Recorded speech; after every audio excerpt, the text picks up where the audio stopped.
Every day we make decisions that define who we are. And today we're going to be talking about habits and how they influence our failure or success. And no, I'm not here to tell you to start waking up at 5 a.m. or practice more gratitude or start journaling. Not because these things are not important, but because they're not the core of our conversation today. If you would like me to go deeper into this, leave a comment down below and I will do it in another video. So with that foundation laid, here are 6 habits that will get you from experiencing constant failure to seeing success in whatever you do. So your attitude towards success is a very important thing that I think is not frequently talked about.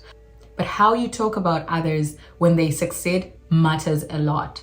So what is your first instinct when you hear of somebody else's success? Are you one to say very condescending things or things that will water down their achievements? Or are you one that celebrates with others when they're celebrating? Are you always out in the crowd with a frown when other people are celebrating or when others are supposed to be smiling? Or are you one that claps for others until your time comes? So it is very important that your attitude towards success is right if it's something that you are pursuing. And this applies to all kinds of things that you want in life. You can't have a negative attitude towards this thing that you want so badly and yet you claim to love it so much. We all know that it is very difficult to get to the top without other people around us. And so how we relate to others matters a lot. If we have a repulsive attitude, no matter how skilled or qualified we are, it is very difficult to get recommendations from other people that will help us get to the next step that we need to achieve our goals, because people just don't want to be in the same room with you. They would rather get somebody that is less qualified or somebody that is less skillful than you are just because they cannot stand your attitude. They would rather train somebody else than have you do the job because of your attitude. And some of us have missed out on very important roles, whether in leadership, at school, at work, or just in our families, because nobody can stand being around us because of the attitude that we have. And so the right attitude also sets us up for success in that way. Another thing you want to do is limit negative influences. If you really want to get the most out of this video, be sure to stick to the end, because the last point seals everything that we're going to talk about today. Because we live in a day and age where most of the things that influence us come off social media, we want to make sure that the content that we are taking in is useful and is positive.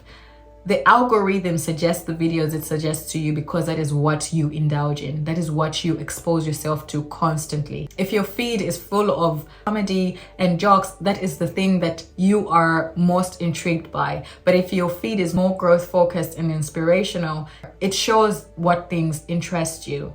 So you want to limit the negative influences. I'm not asking you to spend less time on social media, because that's another conversation. In the time that you spend on social media, spend it on things that will help you. Follow people who have already achieved what you want to achieve. Follow people that you aspire to become. You need to follow people that are like-minded. You cannot say you want one thing, but do everything that opposes the thing that you want. Let your words meet your actions. This is going to bring us to our third point that says walk the talk. A lot of us are so tempted to share our brilliant ideas when we come up with them, or whether it be for business or whatever career we want to venture into. But we never get to it. That's the problem. We need to match our words with our actions. There's so many people that never back their words with any sort of action. But my question is, if something is so important to you, why would you put it off for another second, for another minute, or for another year?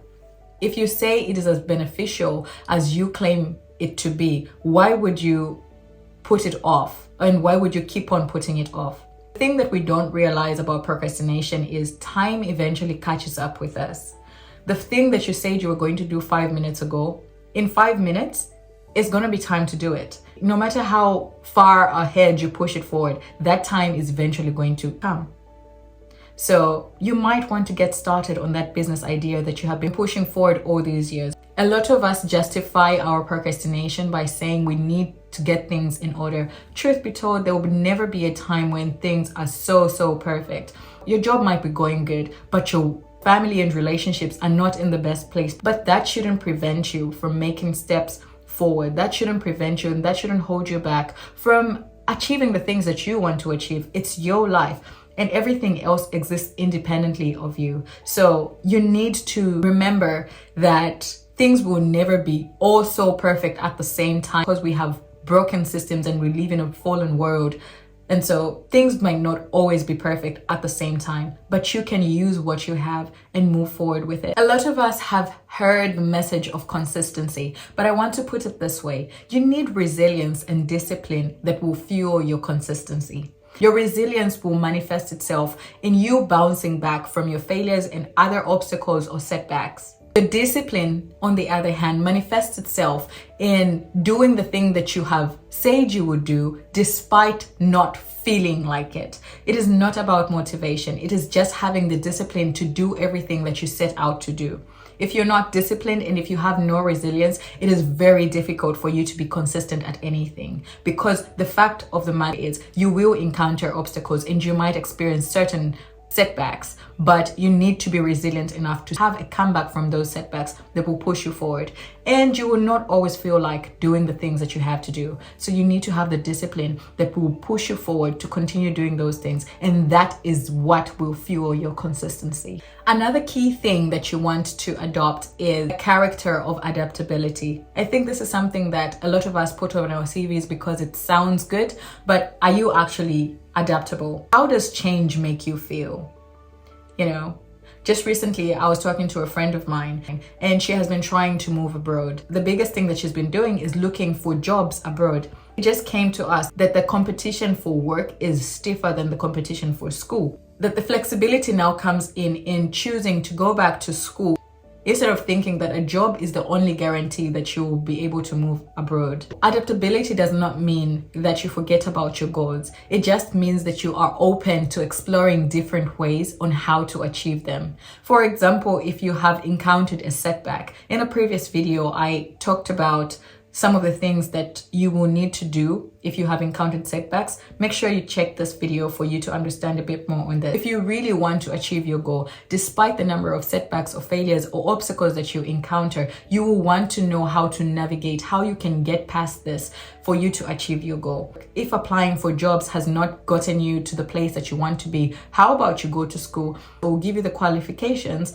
that will facilitate you getting the role or the position that you have been looking to get. But all of these things that I have said are useless if you are not self-aware. Self-awareness is very crucial, because for you to know what kind of attitude you have, or for you to be able to spot what kind of things influence you, or to know whether you're one that talks the talk or walks the talk, for you to be able to spot whether you are actually resilient and disciplined, for you to be able to know if you're actually adaptable, all of these things are encompassed in being self-aware. If you do not know who you are and what kind of weaknesses or what strengths you have, it's going to be very difficult for you to actually make progress and succeed at the things that you set out to do. Self-awareness helps you to know your triggers and how to handle them, how you handle yourself in a very stressful situation. There are times people don't even realize that their voices are rising, and there are times when people don't realize that they are speaking to others in a condescending manner, or that they are watering down other people's success. As you speak and as you do things, you need to be aware. You need to be conscious of the things that you're doing and you're saying, and how those things affect those people that are around you. Being self-aware improves your interaction with others and helps you maintain a growth-oriented mindset. It also helps you manage your stress in high-pressure situations, thereby improving your overall performance and setting you up for success. Let me know in the comment section below which one really stood out to you and what kind of habits you have been practicing of late that have helped you see success in what you have been doing.